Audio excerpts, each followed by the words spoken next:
রাঙামাটিতে প্রাথমিক বিদ্যালয়ের শিক্ষক পরীক্ষা স্থগিতাদেশের পর আন্দোলনের মুখে পরীক্ষার নতুন তারিখ ঘোষণা করেছে জেলা পরিষদ। দুপুরে আন্দোলনকারীদের সাথে আলোচনা শেষে নতুন তারিখের বিষয়টি নিশ্চিত করেন জেলা পরিষদ চেয়ারম্যান কাজল তালুকদার। আগামী ২১ নভেম্বর নতুন করে পরীক্ষা অনুষ্ঠিত হবে বলে জানান তিনি। এর আগে গতকাল পরীক্ষা স্থগিতাদেশ প্রত্যাহার সহ ৩ দফা দাবি নিয়ে আন্দোলন শুরু করেন পরীক্ষার্থীরা। নতুন তারিখ ঘোষণায় সন্তোষ জানান তারা। তবে প্রজ্ঞাপন না হওয়া পর্যন্ত পরিষদ প্রাঙ্গণে অবস্থান নেওয়ার ঘোষণা দেন আন্দোলনকারীরা।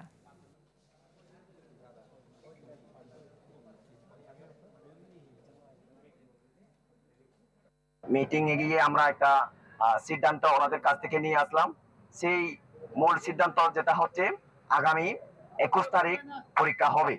আরো একটা বলছে যে ২১ তারিখে যদি পরীক্ষাটা না হয় বা কোনো কারণে ফেলতে চায় উনি ওই দিনেই ওই চেয়ার থেকে নেমে যাবেন, এটাই বলছে। ৩ বার পরীক্ষার ডেট দেওয়ার পর এবং প্রবেশপত্র আমরা পেয়েছিলাম, পাওয়ার পর যখন দেখলাম যে পরীক্ষাটা স্থগিত হয়ে যাবে তাতে আমরা অনেক মনোবল হারিয়ে ফেলেছিলাম। এখন যখন শুনছি যে ২১ তারিখ আমাদের পরীক্ষা হবে, এতে আমরা অনেক খুশি। ৪ বছর ধরে চলতেছে এই নিয়োগ প্রক্রিয়া। এখন মানে এটা স্থগিত করার পর আমরা অনেক হতাশ হয়ে গেছিলাম।